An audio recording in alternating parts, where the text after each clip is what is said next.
I'm good.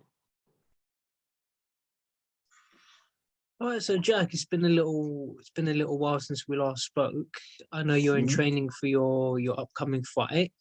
How Yep. have you been since our last conversation? Yeah, really good, mate. Not working at the moment because of one of my sponsors has now allowed me to go full time with my boxing, which has been nice for the last couple of weeks. So I'm just training, coming home, resting, and going out for my evening runs and so on and so forth. So it's been nice. It's been relaxing at the moment. Okay, I'm really happy to hear that you've got a sponsor helping you out. I mean, obviously we've touched on it before. What would you say are some of the most difficult parts of a boxer's lifestyle? Because obviously a lot of people don't realize it's just a job. They don't realize obviously not all boxers are necessarily making a lot of money. Mm. So Yeah.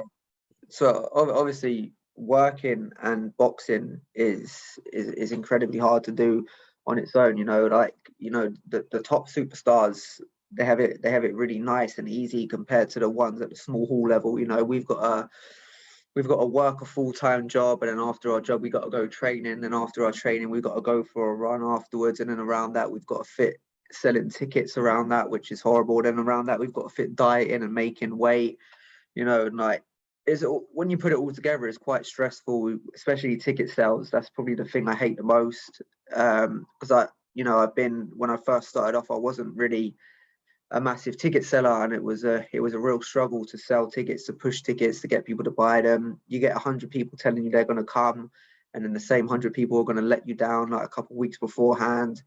And yeah, ticket sales for me is one of the hardest. And obviously, now that I'm not working, it's been a real like breath of fresh air. I don't sometimes I even think to myself, how did I fit all that in with working and then juggling training and then juggling dieting and all that. So yeah, I mean, there's some of the hardest things about professional boxing. I understand. I completely agree. I've got similar challenges myself. It's like some days I want to try and do 10 videos in one day, which I could Mm, do. I can think of enough things to say. But then because I'm working full time, it's by the time you leave work, then it's dark. So I can't. yeah. I might do the occasional cheeky video while I'm at work, but also I Mm, can't make it too long in case yeah. someone comes along.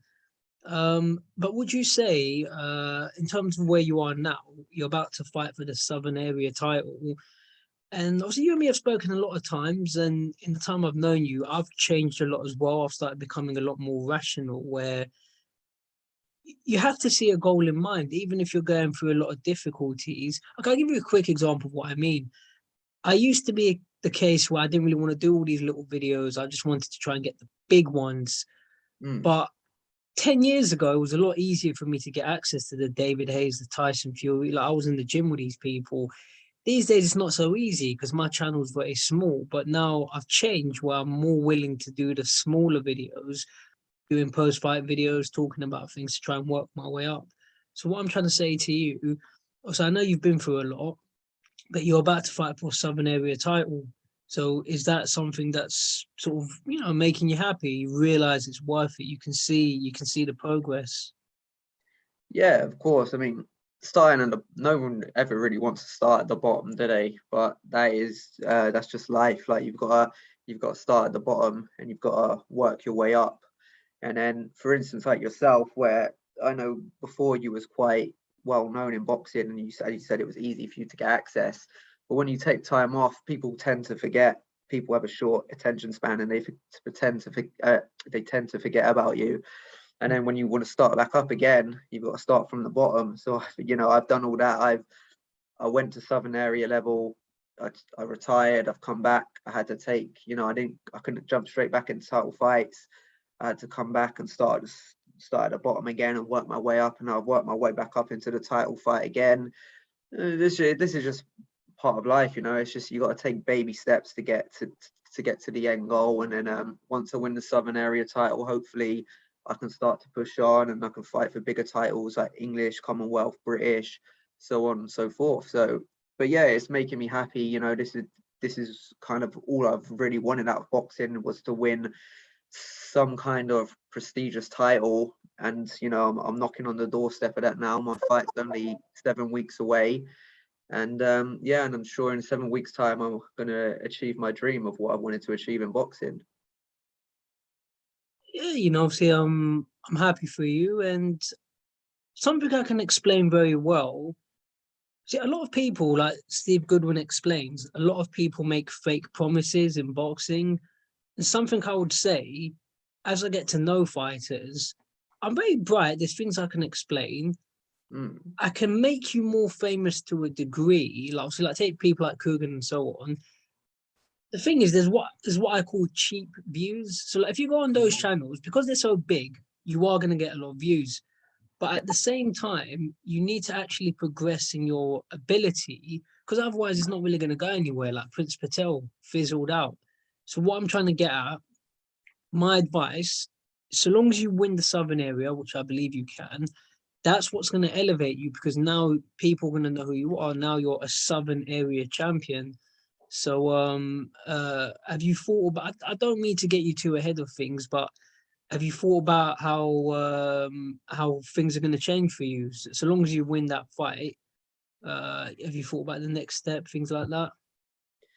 yeah, I do like to always think of the next step, even though I know people will be like, oh, concentrate on this, concentrate on that. I'm very grounded, I do take it one step at a time, and I know what's in front of me and I know the task at hand. So I'm not going to get ahead of myself, but I do like to think of, sometimes visualizing where you can be is a good thing mentally. And I think it puts me in a good mental place for me to tell myself that I am going to win, and I can look to the future and I can fight for bigger titles. So, I think right now, obviously, my main goal is the Southern Area title, and I'm fully focused on it. But I know when I win that title, I want to push on for bigger things, and I think Steve will be right behind me, and he's the man to get me the next, take me to the next step. I think the next step's going to be an English title, but personally, I'd like to maybe just bypass it and get to like a Commonwealth or British, because they're the titles where you can actually start making some money for myself. A lot of people don't understand that at the small hall level, you really don't make any money. In the 6 years I've been a pro, I've lost way more money than I've ever made. And people think it's just as simple as, you go training, you put on some gloves in and you fight, but they don't know the stuff you've got to pay for every year. Every boxer, no matter who you are, at the small hall or the high level, you're spending at least about £800 just to make sure that you can fight, because you've got to pay for your license, you've got to pay for your medical, your brain scan, your eye test, and that all comes to like basically nearly £1,000. It's like £800, and you've got to do that every year. So if you're not making money from fights, or you're not making money from sponsorships, um, it's money that you don't have going out into these things. So, after this, when I win this, hopefully I can start making some money from fights for like the Commonwealth or British, and I can start making my life a little bit easier, which will allow me more time to train and so on and so forth. That's a very interesting answer.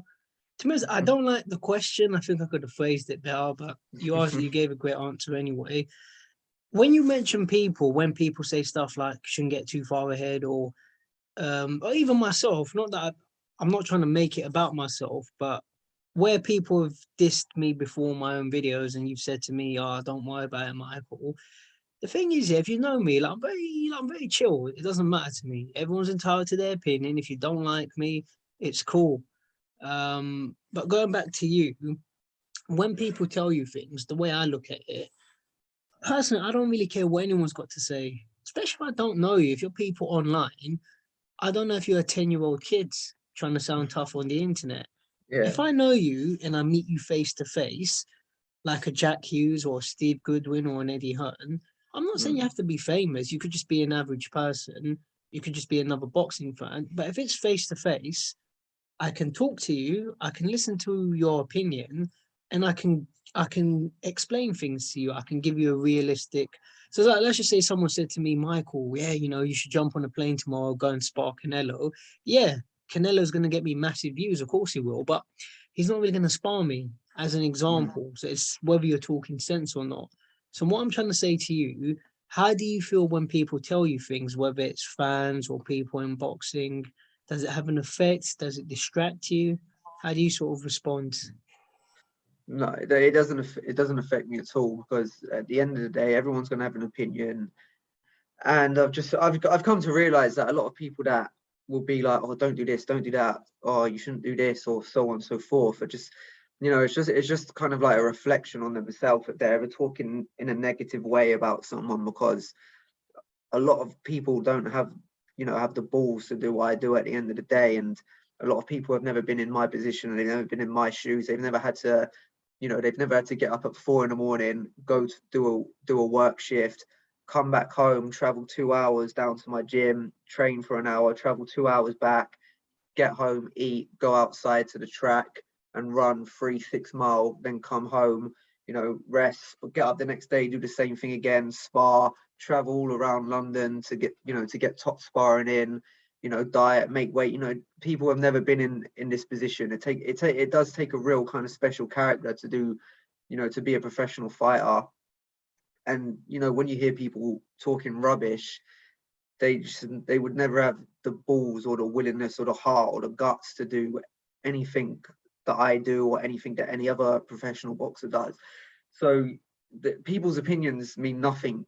They literally mean nothing to me. The only person I ever listen to is myself and my trainer Kieran, and then any other person's opinion doesn't mean much to me. Because I believe in myself and I know what's right for me, and I believe in Kieran, and I know that Kieran knows what's right for me. So at the end of the day, everyone wants to put their 2 pence in. Everyone wants to think they're an expert. Everyone believes they know best, but the only person that really does know best is yourself and your coach. So no, people, what they say, it really doesn't bother me. If it did, I mean, I've been a bit of a weird, strange character my whole life, So I've heard all this stuff since I was a young kid, and if it bothered me, I wouldn't dress the way I do, or wouldn't do the things I do, and I never would have got to this position in life if I ever listened to what people thought of me and what people told me to do. No, I completely agree. And I just sort of say quickly, but when you say the stuff about you only listen to your trainer, obviously boxing's a job, and you take these people, yeah, but would you, whatever jobs they do, would you let random people come and tell you what to do? Would you see what I mean? How would you react? Like if you're going to get random messages from people online, or what I'd say about myself, obviously, forget the fact I've been around boxing, but I've got a lot of common sense. So if I was going to give someone an opinion, let's just say football, I don't know a lot about football, but I can give you common sense point of view. Like if I met David Beckham, obviously I'm not that level, but obviously I can tell you stuff like stretch regularly, eat healthy, sleep early. That's common sense. But what I'm trying to get at, when they're talking about an industry they don't know, like what happened with your last fight, these sort of things, but you're not really knowledgeable. I'm not saying you have to be a boxer, but you don't know the sort of stuff that goes on, so your opinion is not really relevant. So it's not, I'm not being patronizing or okay, they'll tell you to do something like, what's an easy example? Oh, just fight someone or yeah, but it's not the fighters that are the ones Yeah. making the fights. It's like me, yeah. I'm happy to spar. I don't mean to make this about myself. I'd spar anybody. If Anthony Joshua was willing to go easy, I'd spar him tomorrow. But it's not up to me. You know what I mean? I can tweet him, but he's probably not going to reply.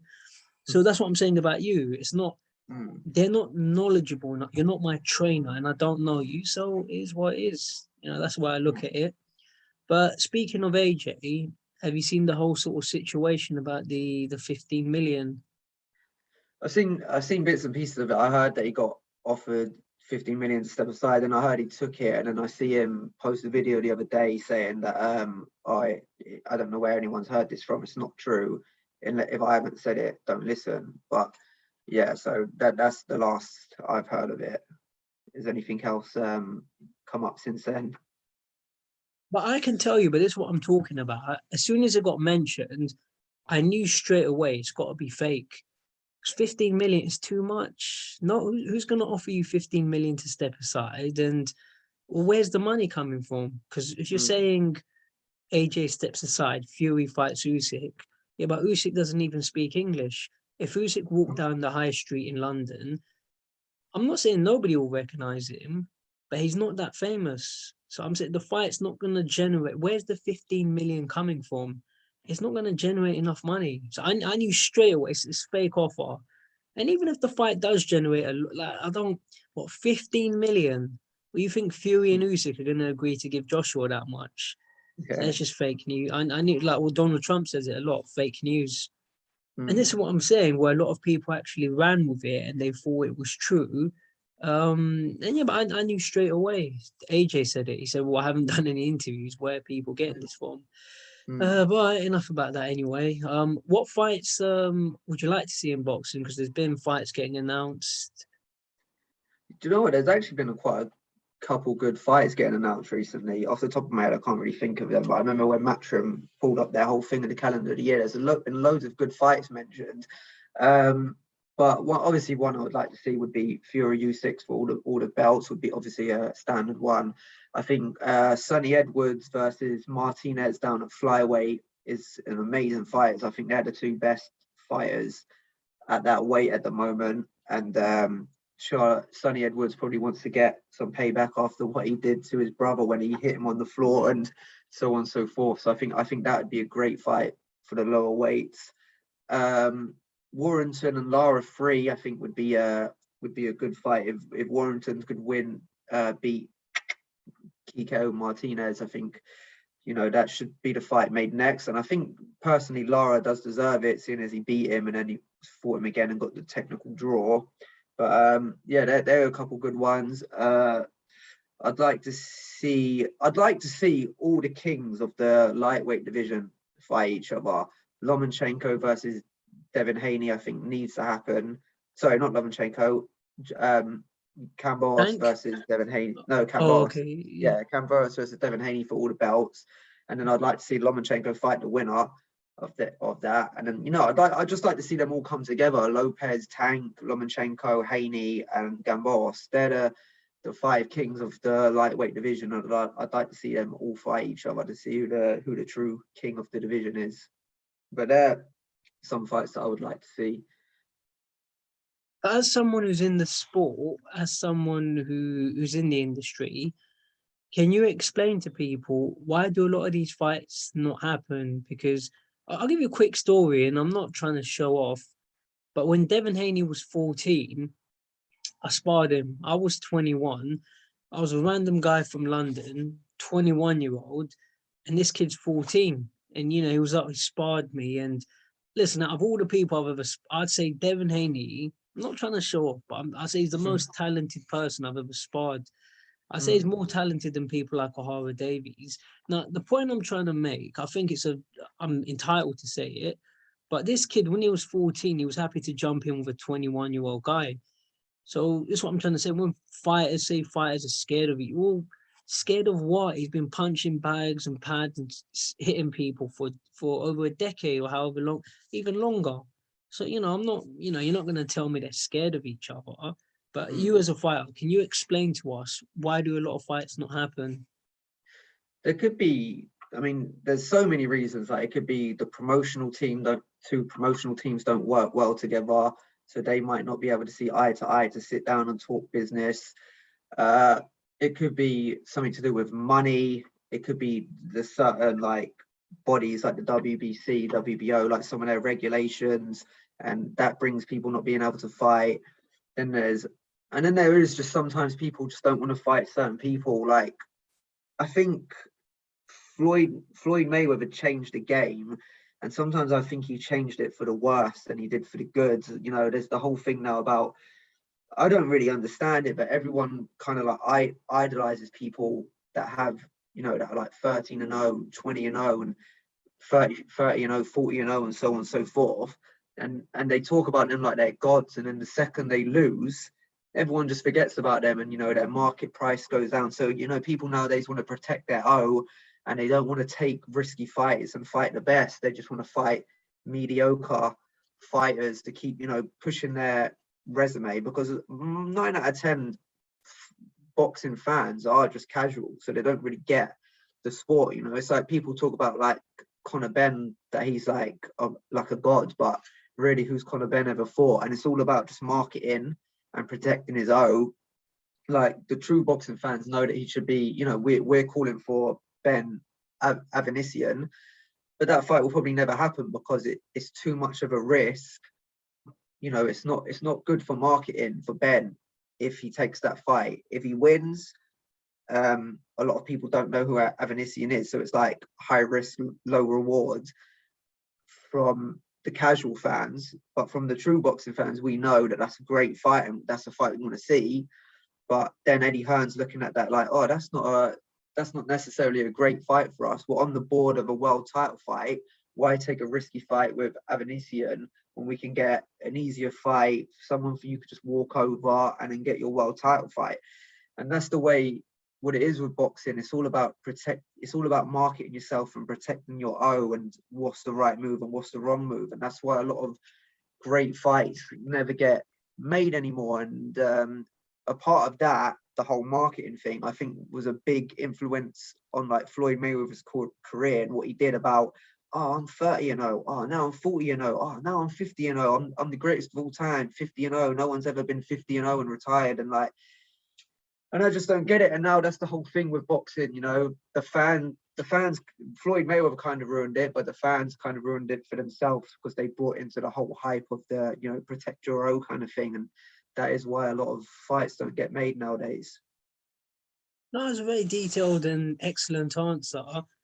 Um, I'll give you a quick example. So I met Conor Ben last year. We were in the lift together at one of the hotels. So we get out the lift, ask him for an interview. He never said no. One of his Yeah. team members said no. They're like, oh Mm. yeah, we've got to go to. No, they literally just said no. He's about to go for lunch. So this is what I'm saying. Yeah, it's these sort of people behind the scenes that are, and I don't even know who the guy's name is, and obviously no one knows his name. But it's these sort of people that are preventing fights from happening. But following on from this theme, what do you think we can do to reverse the damage done by Floyd? And something I would like to see, something I want to try and help fighters do.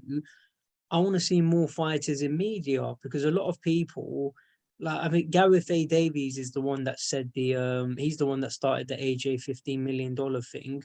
And he's the same guy that said Ebony Bridges is potentially the Muhammad Yeah. Ali of women's. Yeah. But I'm saying, so you got all these stupid people. I'll keep it short, but as I said, the reason I told the Devin Haney sparring story, but you got all these people in media that will try and say fighters scared or such. Well, then you're not. If you actually box, I'm not trying to show off, but I'm someone who can give a realistic opinion. I'm not saying fighters are never scared, but generally, it's money, it's politics. It's not. As an amateur, how many times did Usyk fight? How many times did Lomachenko? Like, how many times do you fight people you've never met them before? So when it comes to pro, well, how many times have you sparred people who you're meeting for the first time? So how can you Mm. tell me that they're going to be scared to fight someone when you've had fights with how many people in your life? Like me, how many people have I sparred? I've sparred you, I've sparred such and such. Don't tell me that I'm scared to spar Amir Khan or Terence Crawford. Yeah, they could destroy me, but if I could get that chance, I'd jump in there. But will I get the chance? So this is what I'm saying about box fights not happening. I'd rather see more fighters in media because you can give us realistic opinions. Like you can explain certain things. You can explain. I'm happy to fight for a world title, but am I Jack Hughes? Can I sell enough tickets to get to that point? Am I a big enough name yet? And obviously you're Mm. not. I'm sure you're brave enough to fight for a world title, but I've gone on long enough. So yeah, how would you respond to that? What can we do to reverse the tide and more boxes in media? It's quite hard, like, to reverse where it is now. But the only way I could think of doing it is you've got to give, as you said, mainstream media and promote the right fighters. So, for instance, if I can think of two fighters off the top of my head that have done it the hardest way possible, would be George Camboros and Josh Taylor. From the very start of their career, they went to everyone's backyard. They beat undefeated fighters. If you look at Josh Taylor's resume, I think his last 6 or 8 fights, I think 7 of them have all been undefeated. They've all been top prospects. He went into the Super Six and beat everyone. He fought Ahara Davis coming up. He fought all the top prospects. And the same thing with George Kambojas. Went into everyone's backyard, beat everyone, beat the man who beat the man. So technically he beat the man. So like, and these people get no publicity. They get no one. If you walk down the street now and ask 10 random people, do you know George Kambojas? Do you know who Josh Taylor is? Guarantee you, probably 10 out of 10 of them would say no. You may get lucky and find one. But if you go down the street and ask 10 people, oh, do you know who Conor Benn is? You'll probably get about at least 7, maybe 8 that will say, yeah, of course I know who Conor Benn is. He's Nigel Benn's son. And, so you've got these 2 top fighters who have beaten the best in the world. And not only have they beat the best in the world, they've gone to their backyards and beat them when everything was against them and come out victorious. And, basically, Josh Taylor unified the division and Kambojas needs 1 belt to unify the division. But Conor Benn's more famous than both of them put together just because his dad had a successful career. And that's the kind of stuff that we promote now. And even though they've beat everyone, been there, done that, brought the t-shirt, and in my opinion, Conor Benn hasn't even really had a step up and hasn't even done it the hard way. He didn't go through Southern Area, English, British, Commonwealth, European to get to a world ranking position. He just took the internationals, beat C to D level competitors, but he's the one that's getting all the promotion. He's the one that's getting all the media. And so when the casual fans see that, they think, oh, Conor Benn's the man. But really, Josh Taylor and Kambojas, they're the men, and they've got no publicity their whole careers. Like, I think out of the 20 Josh Taylor fights, probably only a handful of them have ever been live on Sky. And same goes for Kambojas. Maybe he's only had 2 or 3 that have been live on Sky. So we need to start promoting the real fighters. We need to start, getting these guys out there who are good for boxing. And we need to kind of take away the whole, if you lose, that's it. It's game over for you. You're starting from the bottom, because it's okay to lose. Everyone in life has taken a loss, and, that's part of life. It's just about how you come back, and how you come back from the loss is the main thing. So, again, another good way to sort it out is what I said is about the fighters that have done it the hard way to the fighters that have done it the easy way. Kambojas has done it the hard way. The one thing he's asked for his whole career, the only thing he said, now that I've got all 4 belts, my next fight has to be in Australia. And then he wants Devin Haney to unify the division. And Devin Haney hasn't, I wouldn't say he necessarily did it the easy way, but he did it a lot easier than Kambojas. Yeah. I wouldn't really say he has had a real 50-50 fight yet, but at the same time, he is still young. But then again, at the same time, he's world champion. So he should really be stepping up for bigger and harder challenges. So Devin Haney said, okay, let's do it in Australia. And the fight hasn't happened yet, and it doesn't look close to happening yet. So off the top of your head, who do you think's to blame for that fight not to happening? It's probably Devin Haney and Devin Haney's promotional team. Yeah. But is there any board right now, like WBC or whatever title he has, why don't they say, no, you've got to fight him because this is what the sports needs, or you're going to get stripped and we'll just let the fight happen with someone else and that title will be vacant. That's the kind of things that needs to happen in boxing, and that's how we need to push the sport forward. Because if it doesn't happen, people will just kind of get away with committing murder all the time, and the fights will never happen. People need to get stripped. People need to get fined. People need to get put in their place. They need to be told who they're going to fight next. And that is, in my opinion, how we can bring the sport on and give the fans the fights that we deserve. No, that was extremely well explained. Like, even me, I learned a lot from some of the things you said, stuff about Conor Benn not doing it the hard way, Southern area. And so I thought, like, even me, I'm around boxing. I'm like, oh yeah, you know what, he hasn't. And the other thing, the thing about the zero, but this is why I think there needs to be more boxers in boxing in boxing media. because if you look at people like Coogan and Michelle, I'm not going to take any personal shots, but they're very sort of what's the word I'm looking for? They go for celebrity hype. They go for take Coogan, yeah. And this is objective. I'm not going to take shots. Have you noticed how he calls everything intense beef? Yeah. So what I'm saying, you're turning it into a clown show, and where you've got people like Jake Paul and even people like me, because I can see the opportunities for myself. I don't want to do it yet because I'm not famous enough, but once people know who I am, like I don't mind going into press. I'm a very confident talker. I don't mind walking into press conferences and challenging fighters to spar me. I don't want to do it yet. I'm not famous enough, but once I am, where people get the joke. Now, this one, but what I'm trying to say, then the thing is, yeah, people like Coogan and so on, they're going to jump on my bandwagon. But then you take people like yourself, or maybe a better example, someone like Conor Ben. Obviously, Conor Ben's dad is famous. So someone like you, or just anyone in general, yeah. But obviously, our dad's not Nigel Ben, is it? So where they're promoting people based on that, we need more fighters to explain. So the whole thing with Zero, yeah. But look, if you're gonna fight better fighters, you're gonna lose fights. But it's like, but why do we not judge everyone to the same standard? Because I'm a better talker than a lot of, like, take Frank Warren. I think he's had a Hall of Fame career, but obviously some of his press conferences are not the most interesting. But they don't get held to the same standard. I mean, he doesn't get on. He doesn't get on with Eddie Hearn, and I'm not going to take sides. But it's both of them. They don't get on with each other. But you don't hear people telling them to retire. I mean, can you imagine any other sport? Look at football. You don't hear stories about Arsenal Football Club and Man U. They're not talking to each other. Like, if you don't like each other, that's up to you. Get on the field and play. Nobody cares. Same thing with boxing. If Frank and Eddie don't like each other, that's up to you. But the fact that it's allowing you to hold fights back from happening, so to me, that's a problem. So the question I want to ask, especially about the Zero, don't you think more fighters need to be able to articulate? Like, at the end of the day, we're human.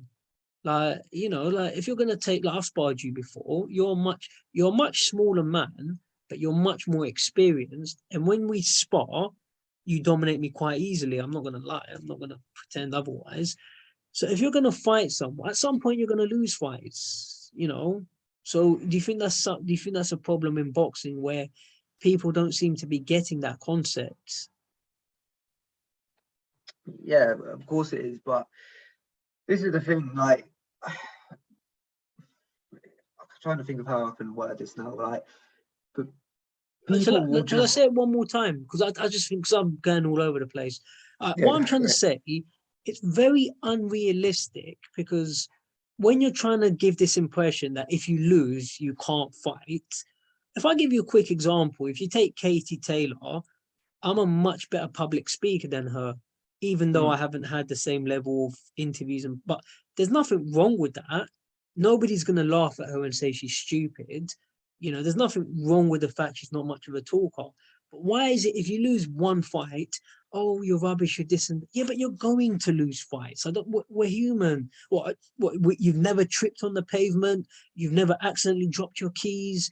You've never made a spelling mistake. But if you lose, it's like this harsh, unrealistic assessment. But why is it not being applied to other people? Take journalists. Do you not sometimes make mistakes? Or even where you might ask questions like, you know what, I shouldn't have asked that. Do you not make mistakes? But if a fighter makes a mistake, you're rubbish, you can't fight. What about you? Your last fight, you fought someone who was out of your weight class. So if he mm, gave you a few different problems, well, no, Jack's not a rubbish fighter, but he's fighting someone out of his weight class. What I'm trying to say is an unrealistic expectation. Everybody's lost though. So I don't understand. Muhammad Ali's lost.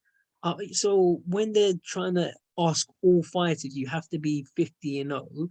But Mayweather's lost. He lost as an amateur. And what? mm, What about the Castillo fight as a pro? Just because you yeah, got given the decision doesn't mean you didn't. Doesn't mean you necessarily won the fight. Like mm, Martinez. I mean, how many when he fought? What was it? Zelfa Barrett. yeah. You got So robbed. it's not just because Mayweather's got 50 fights. No, first of all, he's lost as an amateur, and I think he lost. You know, it's arguable Mm. that he lost some. So what are you asking of me? Like, I don't. So this is what I'm trying to say. As a fighter, they're asking you unrealistic things.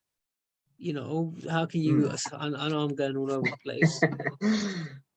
Yeah, that's the thing again, you know, like that is kind of, as I said before, as I touched on it, is kind of Floyd Mayweather's fault because he was the one that sold us this, you know, you have to be undefeated and I'm great because I was undefeated.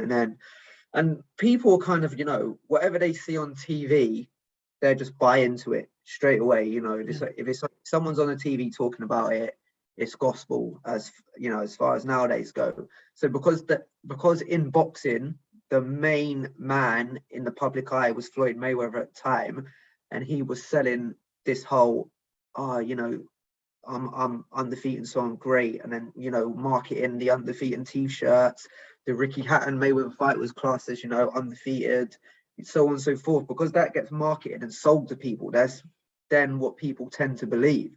So then when their heroes in boxing lose, they kind of just banish them and it's just like, no, that's it, he's done, he lost, he never come back, he can never come back.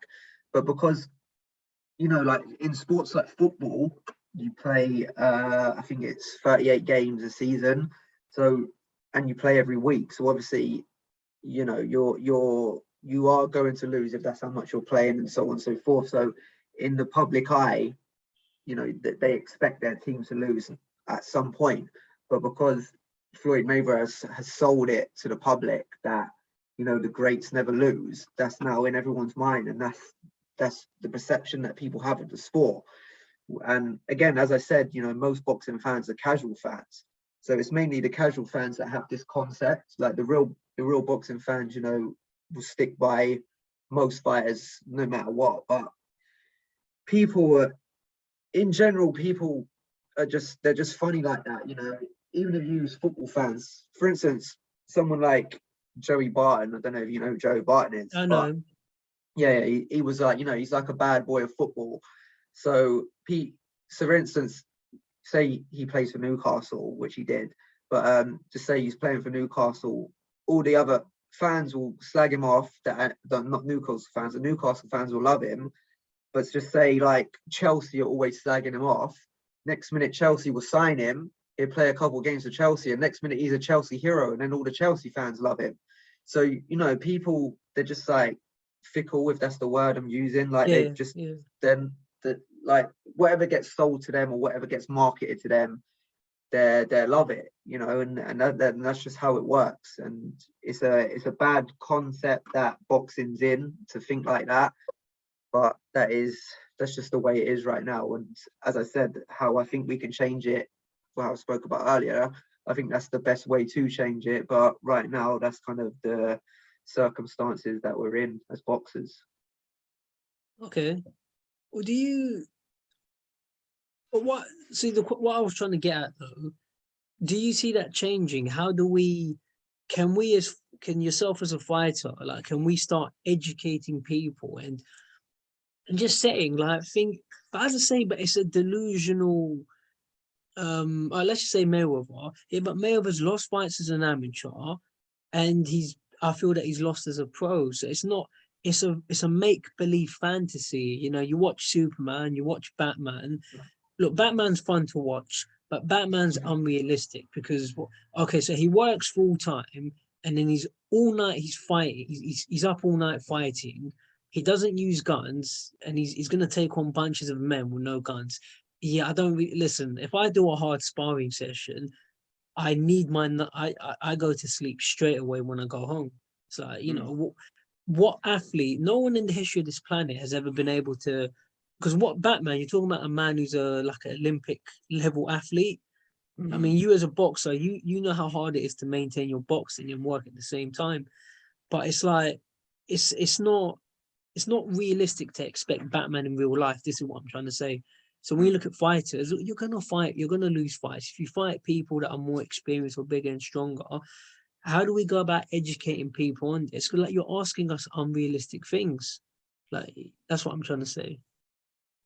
The best way again. the two best ways would obviously what I've been touched on before. You just need to promote the right people, promote people that have had losses in their career and how they've come back from it, and so on and so forth. But another good way would, I mean, this would never happen, but I mean, Go it on, would, try, you go know, on. you need to kind of put people in other people's shoes. Like if you just say to a couple of people like, well, live the way Jack lives for like a week and see how hard it is, and then to put everything and then once they've trialed my life for a week, then to be like to them, so if he lost, do you think he would, do you think the stick you give him is acceptable now? Because this is what I mean. A lot of people don't know, they just see the bright lights and the things on Sky and they think, that's it. They don't know about the 8-week grueling training camps that we go on there and the sparring we do and the struggles in our life outside and working jobs and selling tickets and making weight and all that. Like even as many times as you still explain it to people, they still don't, it still doesn't, go through sometimes. And I've had conversations with people like this hundreds of times, and then later down the line you'll speak to them again and be like, and you'll talk to them about making weight, and they'll be like, why'd you have to do that? And it's just like, how do you not know this? You've known me for 6 years. You've known I've done this. We must have spoke about this somewhere before. You've seen me go up in weight, go down in weight, and you still don't. So like, even sometimes explaining it to people, it's still just not enough. Like they kind of need to live it to really understand it. But as I said, that's kind of unrealistic to expect loads of people to just live my life for a week and then Yeah. see how it goes. But it's it is a really hard concept to change, but it's just the way it is. I mean, Floyd Mayweather changed it, so I'm sure someone will come along sooner or later and change it again. Like, I mean, we've had people like Arturo Gatti that people absolutely loved, and he lost, I think it was like 8 or 9 fights or something, Yeah. and people loved him and people got behind him. But I mean, again, this was way back before the whole kind of Floyd Mayweather thing took over. But I'm sure again, it's just about promoting the right fighters. Like, I think a lot of people tend to like Sam Eggington, and he's lost like 5 fights, but he doesn't get the real mainstream media that he needs. But yeah, it's just about promoting. It's about promoting the right people. And as I said, I don't think the right people get promoted because of certain circumstances. But yeah, it's a hard one to change, and I don't think it will change for a very, very, very long time. Well, I'll finish off on this topic, but no, I disagree. I think he can change. Obviously, we've seen Canelo. We've seen with him, he fights people, and I just think it's just patience. And if you just get more boxers having a voice and more boxers, like, because, and especially if you've got more boxers controlling the narrative and giving their points of view, explaining what it's like, and yeah, I don't want to go on about it, but then when you mention people, but yeah, a lot of these people, if their opinions are just, if they're not being sensible, like the people you speak to, for example, then they're just not relevant. If I look at my YouTube channel, it's like, all right, what are 2 things that stand out? It's like when people said I'm scared of. That's the only thing yet that's ever got to me. When people said, "Oh, why are you not asking?" Like, when you get some people saying stuff from like, "Oh, Michael, yeah, I think I could beat you up," and because me, I'll reply, I'll say, "Shut up, bring it on." So Yeah. someone said to me, you shouldn't keep getting cheeky because I know what you look like and you don't know what I look like. So I told Mm, him, I said, if you want to jump, just do it. Good luck. So that doesn't bother me. People threatening me or what, that doesn't. The only thing that ever bothered me is when they said that thing about Eddie Hearn. And mm, like the all I say briefly, I'm not trying to make it about me. I just don't understand how people don't seem to get. I had less than 12 minutes. I didn't know it was going to be 12 minutes. And just as I was about to start start asking harder questions, Eddie had to go. So this is what I'm mm, trying to say. You can't engage people like this because like you keep saying, "I'm scared. I'm scared." I'm not scared. I'm not even scared of Daniel Kinahan. But if I ask Kinahan for an interview, is he going to want to talk to me? So that's that subject. I just say, you know what, from now on, you can't even engage these sort of people. But on a more positive note, what have we done before? Like you said to me something about a games console once. So like, what do you do in your own time? Oh, yeah, like, Yeah. I mean, I game. I don't game as much as I used to. When I was younger, I used to be a massive gamer, but I still, in some of my downtime, I still game a little bit. I really like to, just get out and just not even necessarily travel, but just to go out and see new things and do new things. I'm really into like animals. I love animals. So, you know, when I'm down, I think I said this to you before, but when I'm down in Scotland, my girlfriend's nephews, we all go out and we go into like the forest, and the young one, he likes to hunt animals and stuff, but I'm an animal lover, so I could never do that. So he always gets me to look for rabbits, and he always tells me that when we find the rabbits, he's going to kill the rabbits and so on. Yeah. So we'll go out looking for rabbits, and like we'll go out looking for like deers, and we go to like lakes and we look for like otters and stuff, that because they have like otters down in Scotland and stuff. So like I really like that. I really like to be like in touch with nature and so on. I think it's good. I think it's good for your mind. I think that was one of the things that we're here for. Is we're here to go out, see the world, explore nature, get in touch with nature, and so on and so forth. So I love doing that. I'm really sporty, so I like any kind of sport. I play any sport. But they're like the three main things that I'll probably do in my downtime. I like to I'm not really much into reading and stuff, but I really like music and like songwriting and people's stories. I like listening to people's stories through music, which is one of my biggest passions in life. Probably apart from boxing, music's probably my next biggest passion. So they're a couple things that I like to do in my spare time. That's nice. You're into music as well. Mm. All right, look, I don't want to take up too much of your time. So I think last thing I will say, to be honest, I'm quite a decent person. So I'm gonna interview Steve Goodwin quite soon. Mm. I've decided I'm not really gonna ask him. I've had press credentials in the past to his shows, but I'm all right. I don't really need the money that badly. So I'll just buy a ticket for your next fight. Also I interviewed your fellow fighter recently as well, Juliet. Oh yeah, she's fighting on the same show as me. Yeah. Exactly. And also I know quite a few of you. There's Adrian Martin, Hmm. who I've sparred some of these fighters. Dalton Miller I know quite. Dalton's the one I've known the longest. Mm. So yeah, from now on, if I want to go to a Goodwin show, I'll just buy a ticket off one of the fighters that I know. Mm. But yeah, I'll definitely get a ticket off you for your fight. Just Thank keep you, mate. hold of it for me. I And will, yeah, mate. the I last will. question: how can people get in touch with you? Like, whether it's just to follow your journey or buy a ticket. Yeah, tickets. I think there's a link up. I think it's My Fight Tickets. I'm on there. You need to go to my page. Also, you can get them off of me directly. And if you want to follow my journey, my Instagram is Jack underscore the punk kid underscore Hughes. Facebook Jack Punk Hughes, and Twitter is, I think, dashing underscore. Oh no, I've changed it. It's changed it, didn't I? What is it? The punk kid underscore Jack. Jack the Punk, I think it is. Something you'll probably find it if you just type in Jack the Punk anyway. But I'm not really active on Twitter that much. It's mainly Insta and Facebook are my two biggest ones, especially Insta. So yeah, that's how you can get in touch with me, get a ticket off me. And yeah, if you want to follow my career, feel free. That's great. I appreciate your time, Jack. It's been a pleasure. Thank you, mate. And yeah, I'll definitely come to your fight. I look forward to it.